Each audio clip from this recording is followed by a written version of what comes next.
Hey, this is Ronald Lamy. Welcome to Experts in Power, where we bring experts to answer some of your questions. And today we have here with us Jeremy Finger.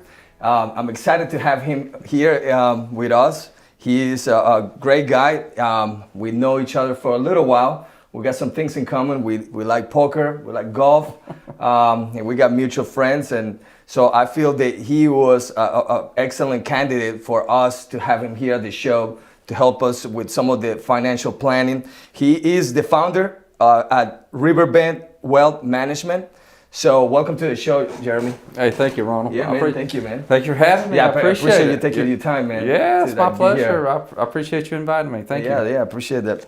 So how's Myrtle Beach, man, treating you? How's do you do anything exciting this morning? Not this morning. Just went and worked out and did a little work at the office. Had a few conference calls and came over here to do this with you. And I appreciate the invite. Yeah, no, absolutely. And thanks to you. So how often do you work out? Not enough, as you can see. I probably work out. I try to work out 2 or 3 days a week. I go to Core Fitness. Real good group of guys there. Try to do CrossFit. Some people do it a lot better than I do. Okay. That age is getting to me. So this is in Myrtle Beach? Yeah, it's in Myrtle Beach. Yeah, Myrtle Beach, okay. right off Robert Grissom. Oh, very nice. That's impressive. You know, three times a week. That's really good. I try to. That's good. But truthfully, I could probably get more out of it if I just put the fork down. Yeah. Not eat so much. I know that's like 80% of the battle is the diet. That's right. That's right. Well, I mean, I'm glad that you're hitting the gym. And so, what time you usually get up in the morning? What's your routine like? It varies some, but I'm an early riser. I probably get up 4 to 5 a.m. every morning. 4 or 5 a.m. Yeah. So you get up and go to the gym right then, or no. I get up and then I do some reading and a little thinking and self-reflection usually, and then have my coffee and then go either to the gym, and sometimes I go to work instead of the gym. Okay. Early in the morning, I feel like I can get so much more done. Sure. Before the phone early starts. morning before everybody starts. Oh yeah. Asking questions and just. Yeah. I feel the same. So how long have you been in Myrtle Beach? Where are you from? Tell us a little bit about that. I grew up in a little small town called Nichols, South Carolina, about an hour west of here. That's the one that had all that flooding done for the past, in the hurricanes. Sure. I grew up there and then went to college at Charleston. Studied biology, chemistry, and business, and graduated from there. And then I became a certified. I worked in my industry as a financial planner since 1997. 1997. Yeah. So you've been here since 1997. 1997. Well, probably 1 year before that. 1 year. Okay. Yeah, just trying to get my feet settled and everything. How do you like Myrtle Beach? Yeah, I like Myrtle Beach. Yeah. It's a good place, right? Oh, absolutely. Yeah, it is. You can beat the sun, the beach. Right. Outside. It's kind of a close knit local community, and then you get all the chaos and stuff that happens throughout the year with all the tourists coming into town. But that's Myrtle Beach, though. Oh yeah, absolutely. So how do you get into this industry? Like what made you get into this industry? Okay, so all my life I wanted to be a doctor since I was 4 years old.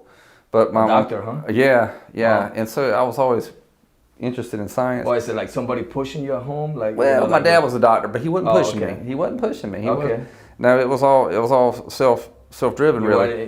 He inspired you. Yeah, he did. But he did house calls. People come over and do the things, but he did it old school way.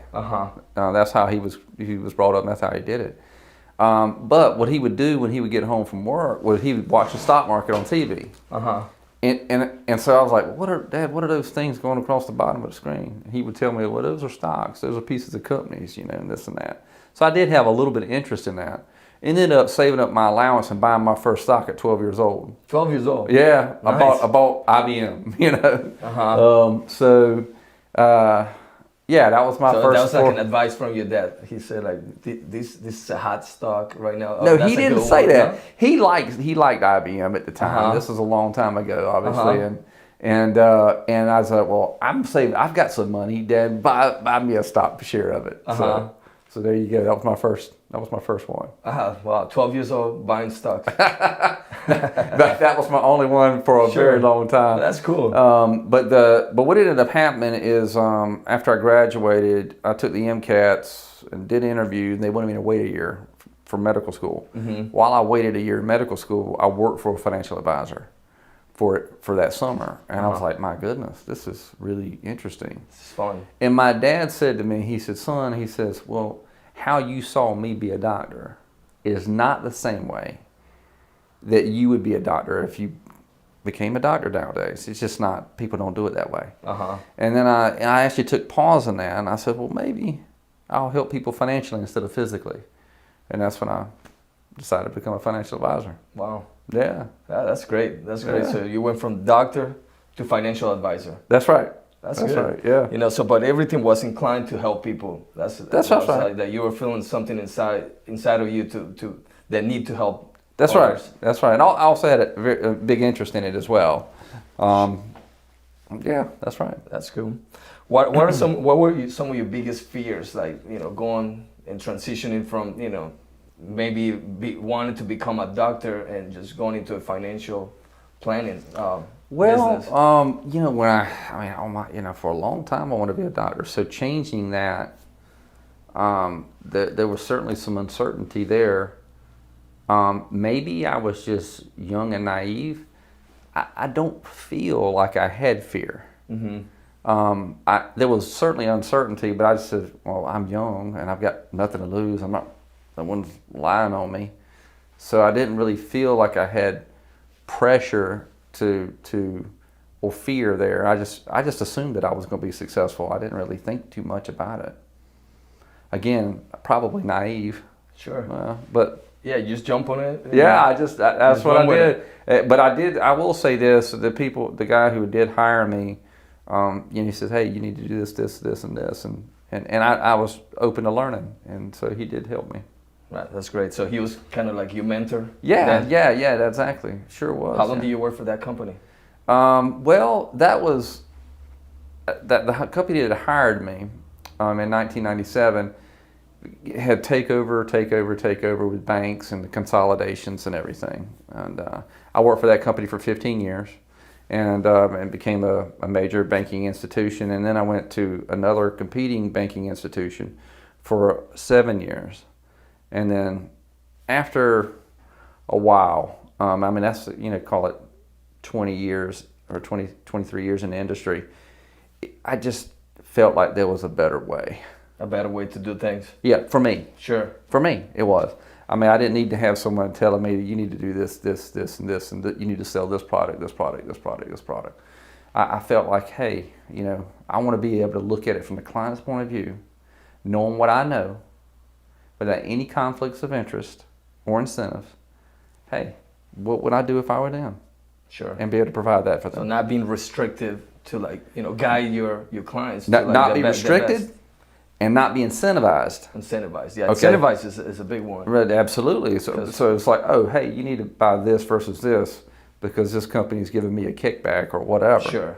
I didn't want any part of that. Right. I didn't want any part of that. Sure. And see, and where I am now, I'm a fiduciary, meaning that there is no conflicts of interest. Mm-hmm. I am solely compensated by the fee that my clients pay me. Mm-hmm. If it's this or that, it makes no difference. Sure. You know, no difference in compensation whatsoever. Yeah, because I would feel there is a different motivation behind it.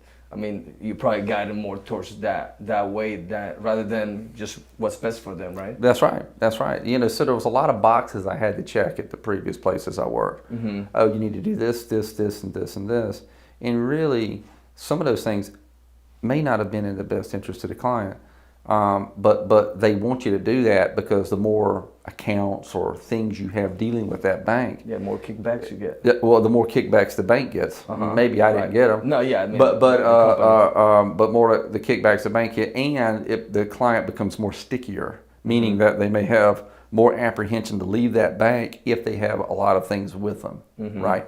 But that makes sense. Yeah. But the thing, the best credit card might be a Citibank credit card versus Bank of America. It may be you know, a health savings account here. It may be Anderson Brothers Bank doing the loan for this particular client versus Coastal Carolina. Sure. So you know, and me when I represent a client, now I can sit there looking from the client's point of view, and looking at all the available things out there in the world today, what really is best for them, and really build it according to what's best for them. Sure. It may be, and I'm not obligated or incentivized to use any particular bank or institution or anything. So how's that evolution? Tell us about like when you started and now where you are. Well, evolution.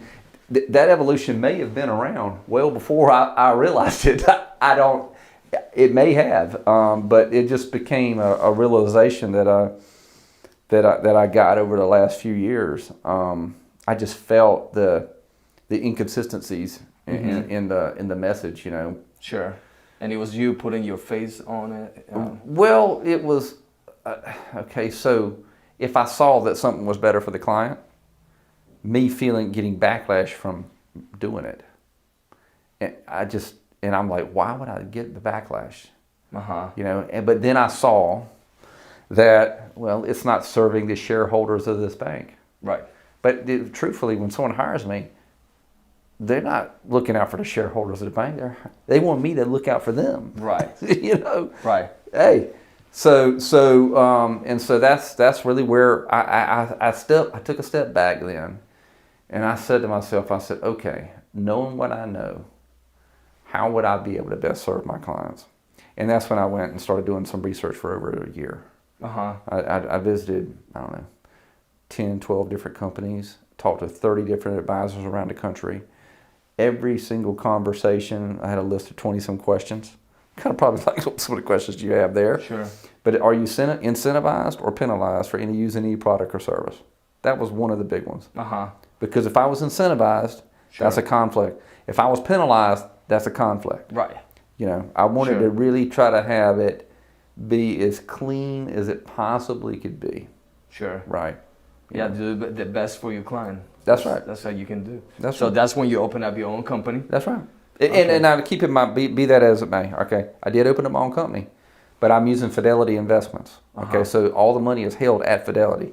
You're looking at $8 trillion institution. Sure. Huge Right. company. And I've got their resources. But I also have a company called Stratos that acts as my back office as well. So they're a $14 billion company. And then I have strategic partnerships in multiple different areas that would be able to help, you know, do security financing, financial planning, health savings accounts, whatever the case may be. All the different bases are covered, no matter what the client needs. So it sounds like after 23 years, you pick the best of the best of Yeah. what you learn. That's and right. your experience, and you pick the best for now, bringing truly the best benefit for your clients now. That's right. That's right. awesome. That's right. That's great. I can sleep light. You know, That's sleep a great easy. feeling. That's a great feeling. I can sleep nice and it's wonderful. That's probably one of the best. best. It wasn't probably easy to like jump into it at the beginning, like taking that leap of faith of becoming an entrepreneur. Like Right. So when you asked me the question earlier, did I have fear? I was young and naive. I didn't have much fear. I also didn't have anything to lose. I'm married and got a kid, right? Right. So, and I have a lot of, had some clients. And so it was a tremendous leap of faith to go and do this. Because what advisors do is they go from one banking institution to another banking institution. Or they do That's it from the safest route. Yeah, that's right. It's like, oh, well, it's not ABC, it's DEF, and Sure. But what I did was I jumped the entire route to go strictly what's called RIA, Registered Investment Advisor, with no conflicts of interest, no banking ties, and open up my own firm with using Fidelity, and that was a tremendous leap of faith. But what I said to myself in making that decision was this. I said, what is the best way to do the business in the world today for me? No conflicts of interest and no incentives or penalties. Do the right thing, and whatever happens, happens. Okay, now fortunately, I've been very, very, very fortunate in that it has really worked out unbelievably well. Unbelievably well. I had a worst case scenario and a best case scenario, and it was better than the best case scenario. Wow. But I was prepared for, a lot worse but I knew that it was the right thing for me. Sure. You know, and for my clients as well. Right. Like if I'm sitting there representing you, right, and I say, hey, Ronald, you know, you really need to use this bank or this credit card, or you need to talk to this attorney to get some things done. I didn't want to have an incentive or penalty associated with me saying that. Mm-hmm. And so it is truly no conflicts of interest. And so that when you leave my office, or when I lay under my head on the pillow at night, it is a freedom. You feel good. You are feeling yes, good. Absolutely right. You're right. Now, if you sit there and say, I'll say this too though, if you sit there and say, you know what, Jeremy doesn't know what the heck he's talking about, and don't do business with me, that's also okay. Sure. You know, that's also okay. Yeah, not everybody's gonna like you. No, yeah, no, exactly. of course not. Absolutely. You know, some people like the big institutions that they feel like there's more of a good old boy club in doing it that way, or they feel like there's more security and having big glass windows. But truly, they're really missing out on so many different possibilities that could be out there. You know, by going with someone like you, they can really show them the way to be really successful with it. Yeah. There isn't anything, in the 23 years that I've been in the business, there isn't anything that any of those institutions can provide that I can't provide. Sure. Okay. Now, there are some limitations, like it may not all show up on one statement and this and that. There's little things that are there that may not be all tightly wrapped into a package. Mm-hmm. But the end result is the same. Mm-hmm. I mean, are you able to get this, and this done? The answer is yes, I can. Sure. And I know that each one of those different pieces is the right thing for them. Sure. You know, it's not all one banking institution. Sure. You know, it's like I heard this one saying before. It's like for a person that only owns a hammer, the whole world looks like a nail. You know. Sure. Oh, this is the greatest company in the world. It can do everything. You know, that's not true. Sure. It's not the best at everything. Especially when you said that they got incentives and penalties and you're so restricted to like guide your clients. That's right. And I'll say this though, it is not, that is a great environment for someone who's learning. Sure. Okay. It's also a good environment for advisors who may have a bit of fear. Mm-hmm. And it's also a good environment that if someone really believes that this company does the right things in all areas and they're okay with it, that's okay too. Sure. And there's a lot of good intentioned people that work with these institutions, and they're successful in their own right. Sure. It wasn't right for me. Right. It just wasn't. Right. So. Yeah, it's just what's right for this person might not be right for this person, but that's still right. It's still good, right? As long as you come in with the right intentions. I that's guess, right. And my intention was, again, no conflicts of interest. Sure. Right. I share the same feeling with you. Like when obviously I handle a roofing company. Sure. And one of the things that I feel really good about myself is going to sleep at night feeling good. Right. Knowing that I have the choice to do the right thing for my clients. Right. Even though construction we deal with manual labor, so sometimes some mistakes can happen. Sure. But just by doing the right thing and being able to stay behind for these clients, whether it's something that was not done right in the beginning, but we came back and we just came through for this client and we fix it. And fix it. That's right. And being able to be free to pick and choose of what I'm gonna do for my clients, and find the best way to do it for my clients rather than have somebody on top of me, because I deal with the same kind of like something similar, because I did a lot of new construction when I first started. So for 10 years I did all new construction. So we were working under a lot of general contractors. Right. And so we were pressured to do things in certain ways that I just didn't like it, that I didn't feel comfortable putting that kind of quality for these people that are going to buy a new home. And that's not every general contractor, but there are some general contractors they're truly, I don't know. Yeah, you understand what I'm saying? Yeah. The quality that your name was on. Sure. You didn't feel comfortable. Yeah. Right. Yeah, so I didn't feel good sleeping at night too. Like sometimes I've been thinking like, man, we just been rushed.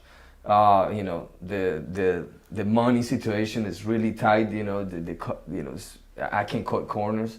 I just want to do the best thing for my clients and sleep good at night, knowing that they are taken care of. That's right. And I'm sure that's how you felt. That's really how I felt. That's a brave decision, you know, to like jump from 23 years working for somebody, you know, working to like just be your own boss. Yeah. So tell me about that. Like right now, how's being your own boss right now? Like what's the difference? Okay, so 2 weeks ago, I was in my office roughly 2 weeks ago, and I remember just really thinking about it.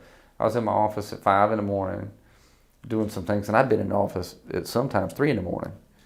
Just wake up, can't sleep, just want to go to the office. So I go. And I just remember thinking how awesome it is, how fantastic it is, really. Sure. To do it that way. Now, I'll say this, though, is that there's a lot of decisions that are being made, you know, that I didn't have to make before, right? Hey, so is this technology better than this technology? Is this, you know, creating this email versus that email?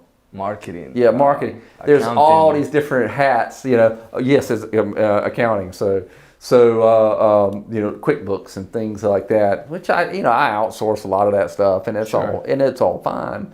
But it's something I didn't have to think about before. Sure. But what I've really been able to see, though, I'm not kidding, I've been able to see how the small business owner and the entrepreneur really live. Mm-hmm. Because now I'm on that side. Sure. I didn't ever think about it before, even though I dealt with a lot of entrepreneurs and business owners. But even to feel that and to see that, it's a different world. It is. For me, it's one of the best experiences ever. Really? Really is. Nice. That's very good. Like, you know, I'm sure that can motivate a lot of people, a lot of the viewers out here that are thinking, well, I'm in that same spot where he was back then, you know, where, you know, I'm restricted or I don't feel good about what I'm doing. Yeah. And I really want to jump and do my own thing, but, you know, I'm scared, you know.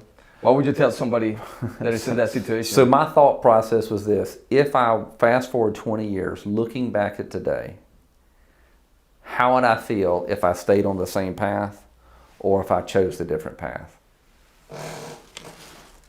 I felt, and this was one of these soul searching things, that if I stayed on the same path, that I'd be feeling like I was sold out. I sold myself short. I sold out. Mm-hmm. I am looking at the clock, waiting for it to pass, while I grind out this existence.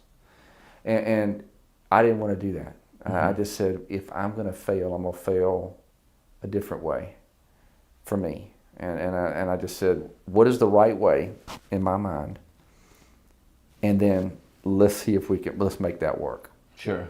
Right. And now keep in mind that what I had in my mind when I first started was like this, right?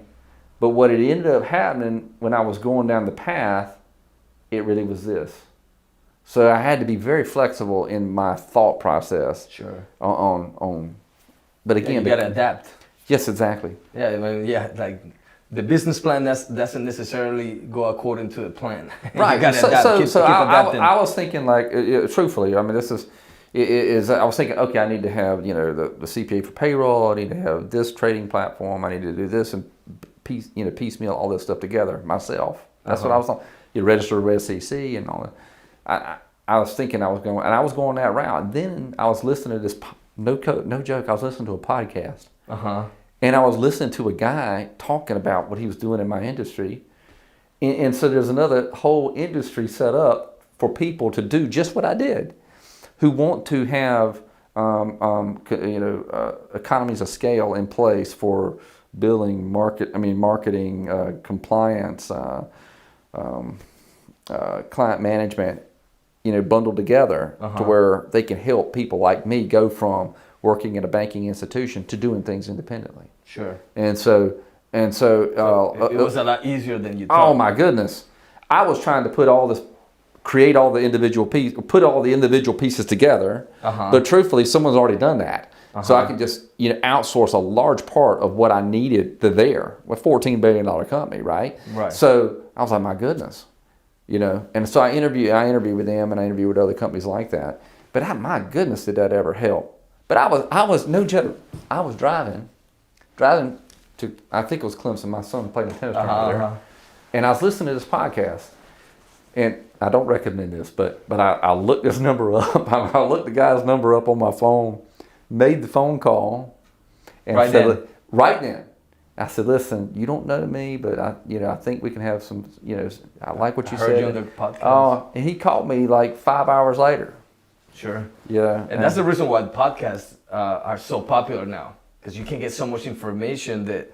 Back then, you had to read it through a book, or but now, like, if you have like somebody that you really like, and that you feel that you can get some knowledge from, now you can go into a podcast and just listen to that experience. On any topic, on any and help you. That's right. And so I can't remember who was it that said it. It wasn't Dale Carnegie, but it was somebody like that. And they call it Automobile University. As much as you're in the car, hey, I'm learning. I mean, you could get a whole college degree. That's how I do. That's how I get all my education. Like, I don't waste time listening to music. I mean, unless I'm with people, that we're taking a road trip or something like that. But I don't waste time. Like, I drive a lot. I go from job site to job site, or meeting to meeting. And by the time I get there, I'm already researching, better practices for accounting, or marketing techniques, or how to buy a company, acquisitions. I don't know, whatever I can think of. Every day I'm trying to learn something when I'm driving in my car, like you said. Like, that's awesome, man. And here you are. Here you were.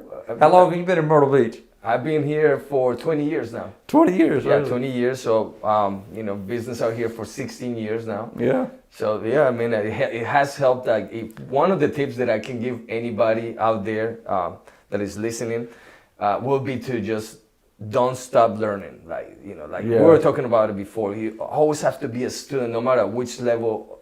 You could be in a big level, but you can always still learn more. Right. And so I feel that just keep learning and don't waste a lot of time. Like, it's, you have so much advantages right now with these iPhones and how they connect to your car. Sure. And like you say, you can just learn so many things by the time you get to half an hour drive, so much. That's right. That's right. And it's a little bit. Every little bit. You never know what and that it could what be that one little thing that you hurt. You hurt it and you're like, let me make that phone call. That's right.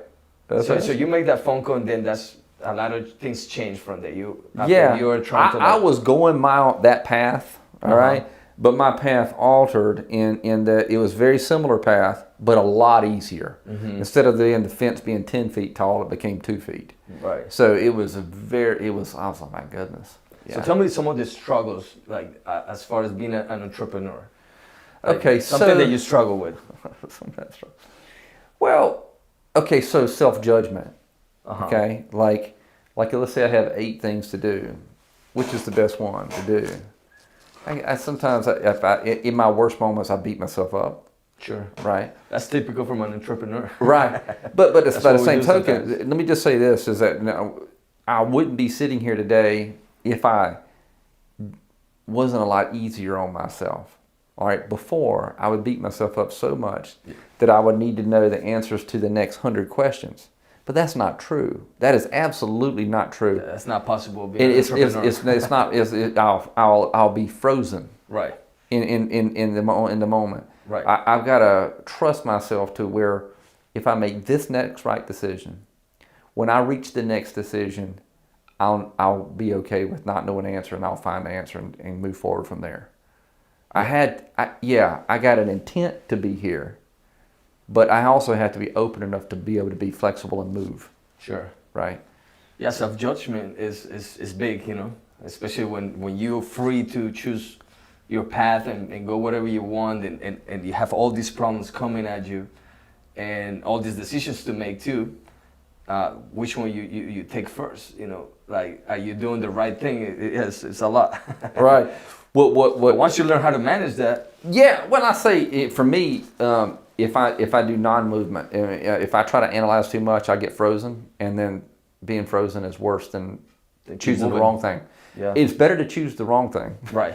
and then learn and change again, Right. than it is to hyper-analyze on what the right thing is. Right. Yeah, try to reach perfection. It just slows you down. It's just never be. And There's never perfection, you know. Even Right. if you're trying to like get it so perfect, but it's gonna slow you down. I'd never be here if I did that. Right, I'd never right. be because there were so much unknowns. Sure. So many unknowns. I just had to go almost by faith.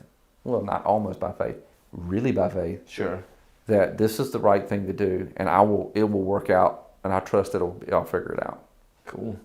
Well, it sounds like you're on the right path, and you've done a lot of things. So let's talk about like some. We talk about giving some tips. Like one of the things that we try to do at this podcast is to give a lot of good content to people to like make some decisions. So we're giving some good information. So let's talk about like some great tips that we can share as far as retirees and maybe homeowners. Okay. Like let's share some tips of what can they start doing right now to live a better life financially. Okay, so I'll probably say a few different things. Okay, is deal with someone you trust, deal with someone who's competent, also deal with someone who looks at your overall picture.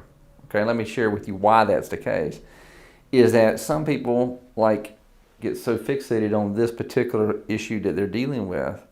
Meanwhile, there may be another issue that is 3 times the problem that this is, that they were not even aware of.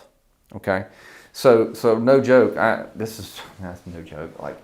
So I was sitting with this lady, and she fell and broke her hip, and she was in a nursing home, and she wanted to go home. Well, truth of the matter is, it's way safer for her to be in the nursing home at this particular lady. Safer for her. She gets 3 meals a day, and it was a lot more freedom. She knew a ton of people on the hallway, and people could come and go and visit her at any point in time. Sure. I was like, why in the world you want to go home? But she's was concerned with the money, and she was adding everything up. I said, she had really no idea how well she was off, how off she was.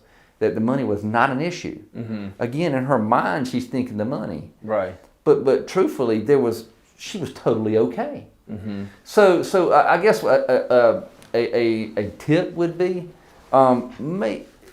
really make sure you talk to somebody who looks at the overall picture, because whatever you may be focused on may not be really the problem. I've talked to people who thought they were in trouble, and they were well off. They were fine. Tell me the outcome of this lady. Like what happened? Like how do you help her? Okay, so God, I love her, but she was totaling up with how much it costs to live there, and she's like, "How in the world am I going to be able to stay here?" I'm like, I said, and she was 91 at the time.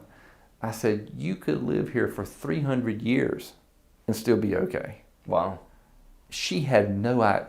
Now, it may be that she just was so concerned that dollar amount of the monthly. She just was concerned that was a lot of money, mm-hmm. and it wasn't for her. Sure, it just wasn't. So you broke it down for her. Yeah, I said, "Listen, this is what this," and she had no idea. So you help her put the money somewhere. All of that. The according to what her needs were, making mm-hmm. sure she's charitably inclined. Things were set up that way. She had her will set up. Beneficiary was her name correctly. I would recommend that. Make sure everybody name her beneficiary right. Mm-hmm. There have been instances where someone's ex-wife is the beneficiary of their accounts, and they haven't been in touch. And they have. I'll keep in mind. I said ex-wife. Okay, so that can cause some problems if the beneficiaries aren't named right. Yeah, I never thought about that, but that's something so simple, but the people overlook. Right. Or some people don't name a beneficiary, and that can also be a problem because it may cause some tax problems if they die. Mm-hmm. Everybody thinks we're 10 feet tall and bulletproof, but accidents happen every day. Sure. Right. Wow. So that's a great story. So you help her out, stay there, and yeah, that's right. Yeah, and by the same token, I met with someone. This is two scenarios here. Met with someone yesterday they saw that their neighbor was a burden on their children, you know, and that their children were a long ways away, and they kept having to come visit to take care of the dad who was having some health issues, and it was very stressful. He didn't want to be a burden, so he's going to move closer to the kids, and he was so concerned about, you know, if this home sells early, if it sells, you know, and he's going to have to move twice and have things in storage or whatever. And I'm like, how much is it going to cost you to do in storage or whatever? I don't know, $3,000, $4,000, I don't know. I'm like, just simply ask for $4,000 more for your property. If they accept it, don't worry about it. He was so concerned about the perfection of how he wanted to deal with it versus really accepting it as it came. You asked for a certain price, you got a certain price. Right. Don't worry about it. You can outsource this other stuff. And some people don't know that there's another company out there that can outsource this stuff. Like I didn't. I was looking at all these different options, but there's companies out there that actually do it all. Sure. You know, in my industry, right? Sure. So in dealing with someone like me who's been in this, you know, in the local area for 23 years, I know of so many different types of people who do so many types of things, roofs or whatever, right, that help them client go from A to Z, right, with the least amount of hurdles. Okay? Sure. But sometimes people are so closed up that they don't want to be open and really share with them what their concerns are.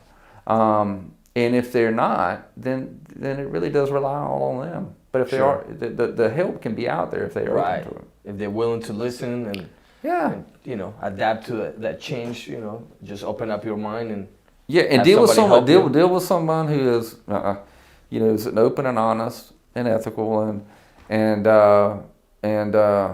you know, sometimes people have an axe to grind. Sure. Unfortunately, but those who don't can really help people. Sure. You know, do the right thing.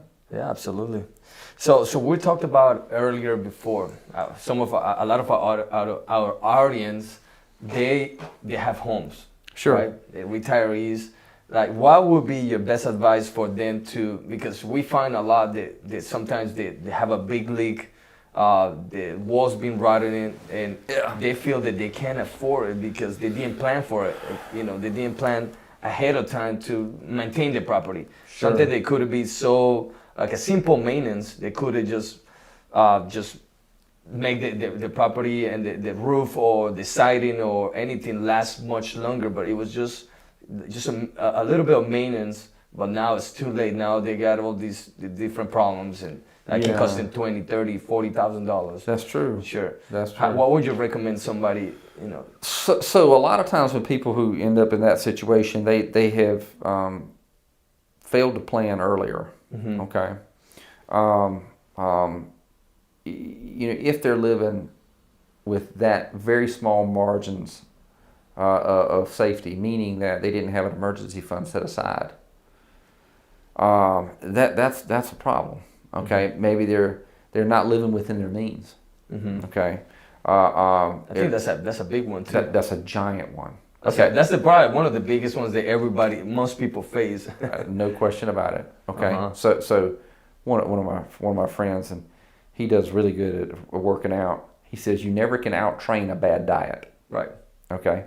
Which I'm a perfect example of that. I could probably go 7 days a week and still be this way, you know. Yeah, it's tough. It's tough. But you know, I've seen people make $1 million a year and go broke. I've seen people make $50,000 a year and be wealthy. Right. And living within the means. Okay. And some people are unaware of that. Well, I'm okay. Well, maybe you're not. You know, the reverse is also true. This lady in the nursing home who happened to be perfectly okay. There's many people I've talked to who were thinking they were okay and they actually are not. Sure. And then, hey, it's okay to know that financially speaking, that you got cancer. You really need to make some changes here, or 2 or 3, 4 years down the road, if you had a roof leak, if you had some problems, you're not going to be able to deal with them. Sure. Okay. And so it is hey, maybe spending money here versus here, maybe something to take a look at. So start maybe putting like some money aside for. Absolutely. But yes, absolutely have an emergency fund. Then people need to have either between 3 and 18 months worth of emergency cash set aside. Meaning that if their monthly income, monthly expenses, 3 to 18 months. Mm-hmm. And why the big variance? Well, if you're a sole breadwinner with a spouse and children at home, maybe you need 18 months. Right. If you're single and are a government employee with no debt, maybe 3 months. And so there's a variance between between those. Okay? Sure. Yeah. Sure. So let's say, for example, I'm a homeowner. I'm retiring with this much money. So the first thing, so if I feel that I'm not going to be able to budget for some of these things, just start looking at your expenses and thinking like, what can you start taking out of that's that one expense? thing. Another thing that I've been able to help people with. Okay, hey, I do have this expense. In this example of this person about moving, they have no debt now and they want to move and build this house, and they may need $70,000. What's the best way to get $70,000? Is it to liquidate it from the investments?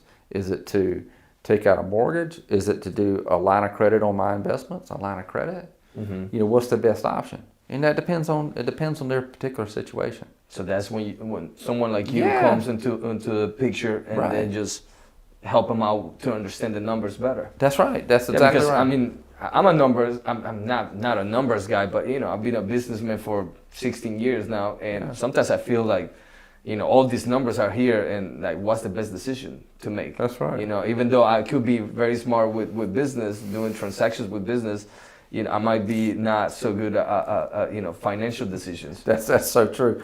So another thing is that the financial numbers may tell you one thing, but emotionally speaking, I might not be able to handle that. I might, for example, let's say, and this is no joke, this is last week. So this one lady, and she's young. I say young. I'm saying she's young. She's 33, 32. She's like, I'm real conservative. And I gave her a risk score. Yes, she was conservative. No doubt. She did. And so, you need to have your money invested this way, okay, because of you're conservative. Great. Well, she sent me her 401k investments. Investments of how she have her 401k set up. She was this risky. She was really risky with her 401k investments. Wow. Probably had no idea. Wow. No idea. So it is. A lot of people just are unaware. Sure. Of what's out there. Right. So you have to have somebody with that experience that can help you to guide you through the whole process. Right. Well, it certainly helps. Yeah, absolutely.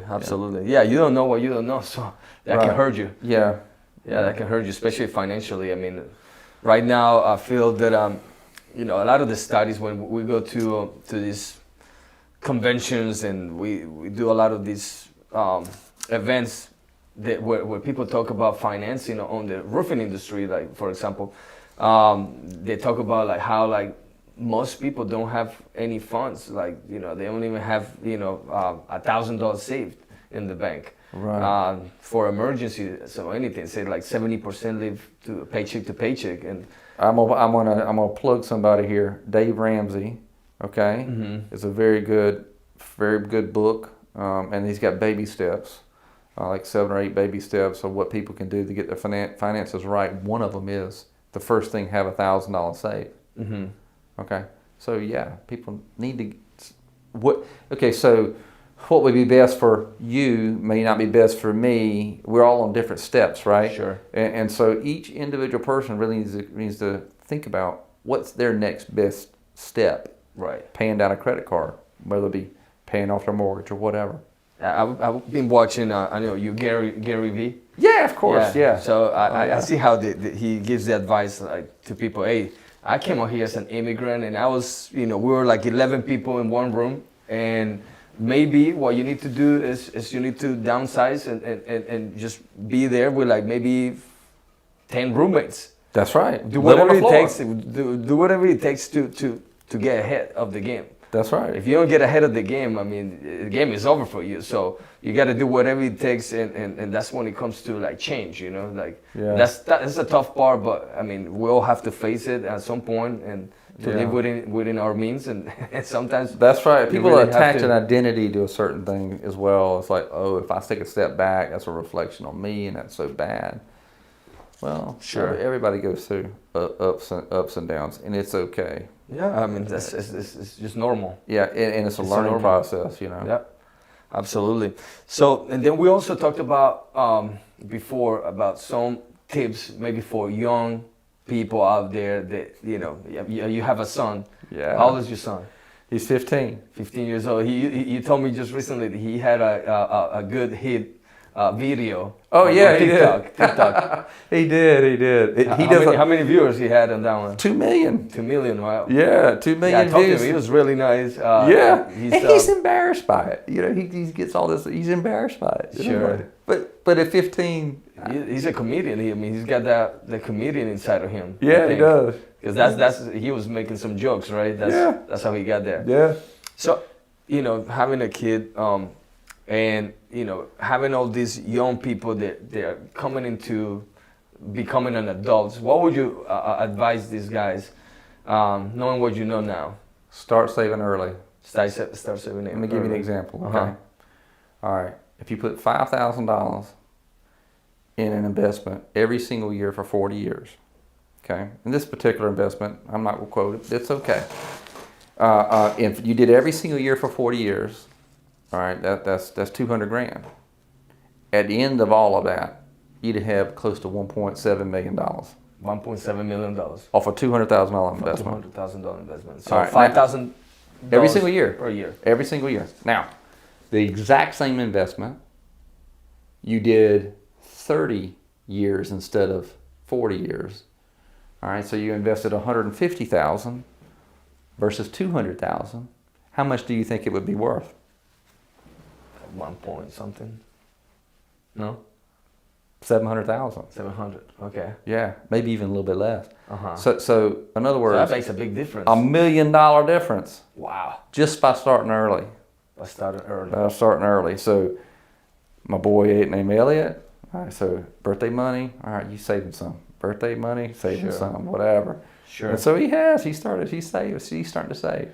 That's awesome. So yeah. That's a great advice. Oh yeah. Being able to start saving early. Right. Hey, well, what am I going to do in 40 years? Hey, if you're going to be around for 40 years, you might as well be wealthy. Right. You know? Right. So, yeah.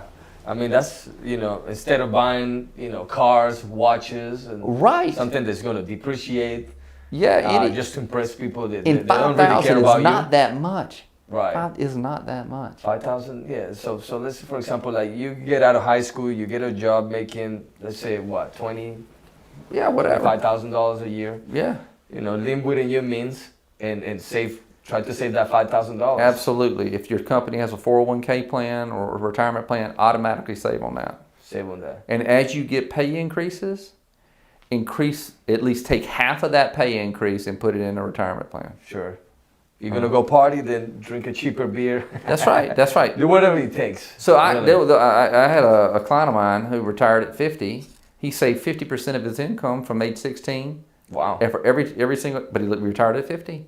And he is, oh man, he's well off. Wow. Really, really well off. And really lives a life of unbelievable.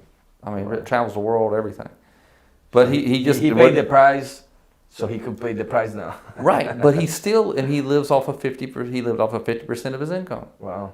You know, and so that is hard to do. You know, especially. Okay, so most people. I'm not saying that it's hard like emotionally, like because you want to go do this, do that. Right. But at the end of the day, I mean, that's the best move. Yeah, or just say, live off of 90%, save 10. Right. Save 10. Sure. Most people don't do that. Most people spend 101%. Yeah. You know. Yeah. You make 100,000, then you spend in 200. Yeah, or spending 101. Yeah. Right. They're going against the game. Yeah. Absolutely. All right. So that's a great tips. Those are some really good tips. What are your plans for 2020? Plans for 2020 could be a better dad, be a better husband, be a better business owner. What about on your business? You have any good plans, any good goals? I truthfully, Ronald, I try not to have specific goals because whatever I might be fixated on may not be what I need to work on. Sure. Right. But each day I have an intent to work on certain things, and if something else shows up much more important, I'll do that. So sure. just help more people. Absolutely. Man, that's good. That's the best intention you can have is try to help out more people. That's right. The more that you help, I mean, the better this work can become. I was just reading out here through my notes that this is something that I wanted to touch the talk about is when you one of the on the achievement part when you helped out the Myrtle Beach High School win the championship in tennis. Can you tell us a little bit about that? Yeah. So legendary coach, Rivers Lynch, legendary coach, been around forever and ever. Great guy, always smiling, great guy. And he was head coach, and I was assistant coach. And unfortunately, right before the playoffs last year in 2019, he passed away, heart attack. And it was just I needed to be head coach. I mean, I was assistant coach. There was no one there. And so I became head coach, and 2 of his grandsons were on the tennis team. All right. I mean, really. Wow. Really. And, I mean, they haven't won a state championship in about 10 years or close to 10 years. And the crazy thing is, the day of the funeral, we played our toughest opponent that afternoon. Unbelievable. And because it was so emotional. It was gosh knows. I mean, it was not a dry eye in the place. Now, wonderful about Myrtle Beach community, we had tons of people show up with signs and banners and it was just supporting her. Oh man, it was fantastic. But also that's a testament to how wonderful a person Rivers Lynch was. I mean, just a wonderful person. And 2 of his grandsons were on the team, and they played. I mean, they playing again and playing the toughest opponent we played so far this year. We ended up we did something a little unusual because you can mix up your doubles teams. We only need 1 point. They needed 2. Typically, you put your 2 strongest players at the one position just because you want that 1 point. The team, it wasn't my decision. The team decided to mix up the best player with the worst player and so on, and mix it up. That's controversial at that moment. And it was still my final decision because I had to write it down. And I kneeled down in the middle of the court, people thinking I was kneeling down writing, which I was. But I spent an extra 45 seconds there praying, praying that it was, no matter what happens, please help me be able to be a good coach to these boys, you know. But what happened was that mixing up the lineup was so controversial that the other team never thought they would do it. And we won easy. We won easy. And then ended up winning the state championship, the state finals. Wow. That last year. It was awesome. It was unbelievable.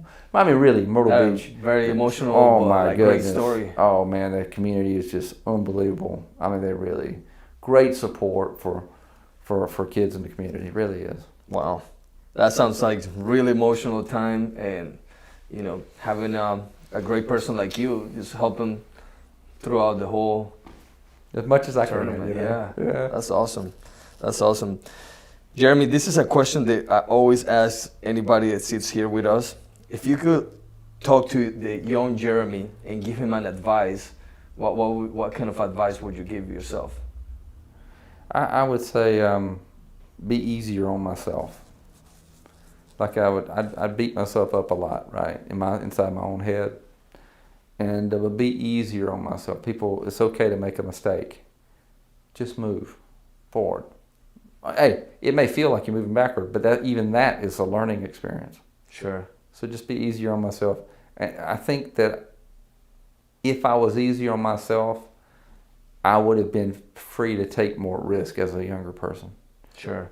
And see things a lot better. Yeah, that's a big thing, when you're beating yourself too much. Yeah. You really can't see too far when, like, you're the person that judge yourself the most, like you feel that maybe everybody else is judging you, but you're the hardest person on yourself. That's right. Yeah. So the pain, what would end up happening, and I would feel so much, I would anticipate so much self-pain if I did something wrong, that what I would do is I would freeze myself from doing a lot of new things or things that I think could be done better. Sure. Right. Sure. That's a great advice. What about some of the best advice you ever had? Ooh. Best advice you ever had? Best advice I ever had? Wow. Gosh. Man, I've so many. The thing is that a lot of times I get good advice and I don't remember it until later. Sure. But sometimes I'm not ready for it. Right. And then it's too ahead. And then when I hear it again, I'm like, yeah. The best advice, my dad always taught me to save early. See, I was a good saver from the very beginning. And then, going through, a lot of, I'd probably say, being a little bit easier on myself. Mm-hmm.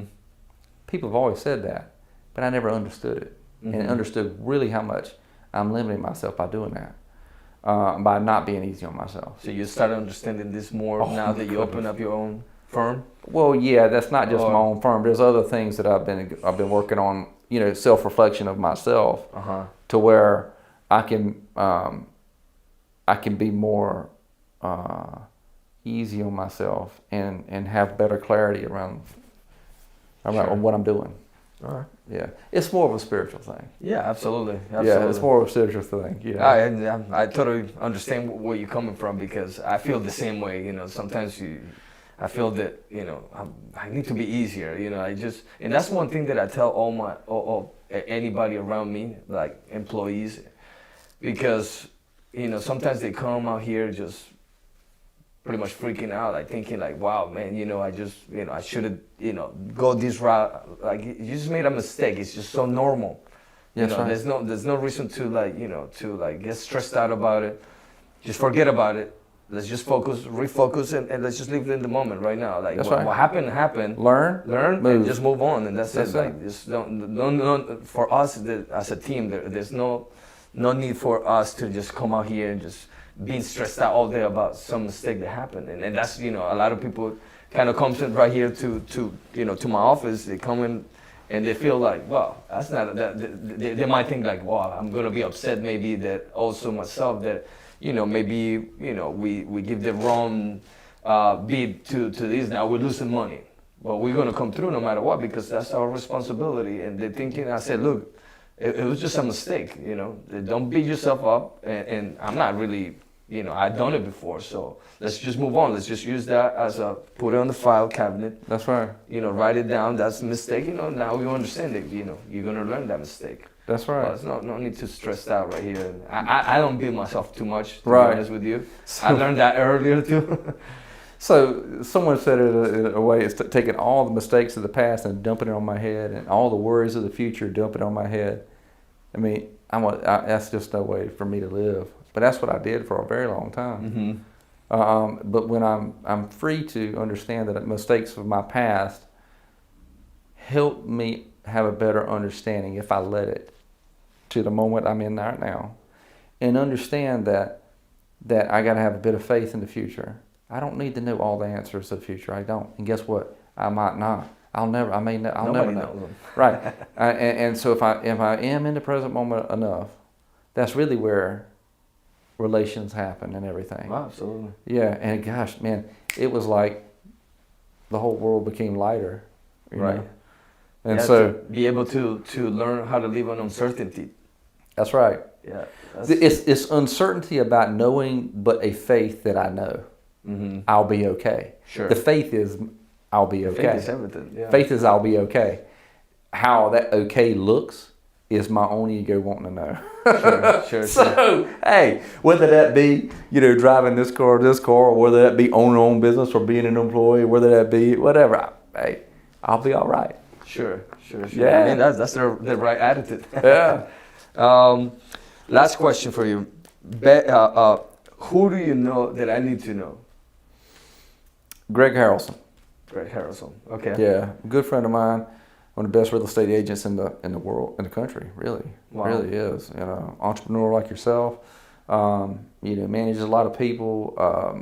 Great with podcasts and everything. Awesome. Super guy. Awesome. So how do you know Greg? He elbowed me in the face playing basketball 25 years ago. Oh, okay. So long time friend. Yeah. As a matter of fact, he introduced me to my wife.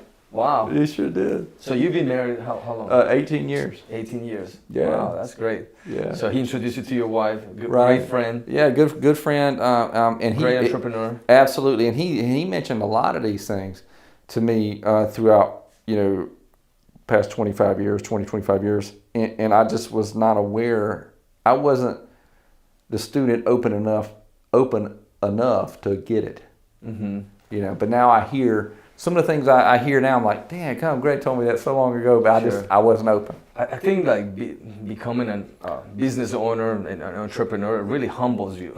Yeah. It really humbles you because things, they just, a lot of times they don't go the way you're thinking, that you're planning, and that really humbles you, That's right. Be able to, you see all the adversity and all the, all these different things in front of you, they can make you fail and make you feel uncomfortable. That's right. Yeah. And then you start thinking, well, that's a great advice that that somebody told me that I can apply right now. That's when we really open up your mind, I think. That's right. To understand some of these concepts and advices. Incredibly rewarding. Absolutely. It is unbelievable. Well, Jeremy, it was a pleasure having you here with us. Yeah. I hope to see you soon. And I wish you the best. And hope you keep helping a lot of the people that needs it here. Yeah. And we'll be around. Yeah. Oh, by the way, anybody wants sign up for my newsletter. I send out educational information usually on a weekly basis. Email me. I'll put you on the list. Any questions they may have at all whatsoever, email me. Sure. No questions too dumb or too simple. Sure. And I was reading your newsletter, man, and that's some great content. That's some great pieces of content that really make you think and help you, to guide you through, whatever you are financially. Right. I try to keep it very simple. Yeah, so that was really simple. cool. I try to keep it. It's not canned store-bought stuff. Because see, what happened is also when you're talking to a financial planner, and you get those emails. I feel that sometimes there's so much vocabulary that I don't even understand, or I don't understand the point because it's too complex. But you keep it really simple, easy to understand, and really good tips that you can really take action on. That is my intent. Right. That is absolutely my intent. Well, you're doing a great job. Well, thank you very much. I appreciate it, man. Yeah, thank you so much. And then let's just put his email address, Stan. Let's put it right there on on the end of the somewhere right here on the screen. Awesome. Yeah. All right. Thank you so much, Jeremy. Hey, thank you, brother. Thank you so much. Yeah.